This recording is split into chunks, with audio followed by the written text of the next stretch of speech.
Magandang umaga po sa inyong lahat. Ngayon po ay Saturday. It's our strong family prayer and exhortation at muli po dadako na tayo sa ating araw-araw na pananalangin.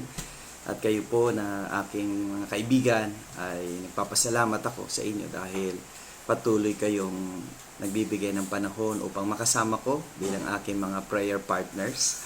Muli po tayo po ay manalangin at magpasalamat. Shall we pray? O aming Ama, maraming salamat muli sa araw na ito. Pagpalain niyo po muli ang aming lahat ng gagawin na kami magtagumpay at ang kapayapaan niyong sumaamin at maging ang pamilyang Pilipino ay makakilala sa inyo bilang kanilang Panginoon tagapagligtas si Hesus Kristo. Sa pangalan ni Jesus, Amen. Nais ko pong ipagpatuloy yung ating strong exhortation from the book of Ephesians chapter 4 and verse ito na ho tayo sa verse 24, in that you put on the new man, which after God is created in righteousness and true holiness. Well, after the old man, kailangan isuot daw natin yung pagiging bagong nilalang natin bilang kumilala at tumanggap sa ating Panginoong Kristo.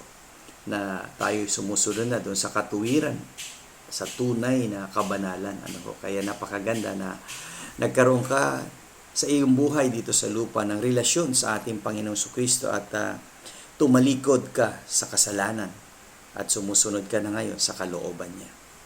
Nawa, ang aking panalangin kayo ng mga pamilyang Pilipino ay tumanggap din kayo, tanggapin nyo rin si Hesus Kristo bilang inyong Panginoon at tagapagligtas at tumalikod sa kasalanan at suotin ang bagong kasuotang kabanalan na mula sa ating Panginoong Kristo na ibinigay naman ng ating Diyos Ama sa atin. Kita-kita ulit tayo bukas, Sunday, sa ating Strong Family Prayer and Exhortation.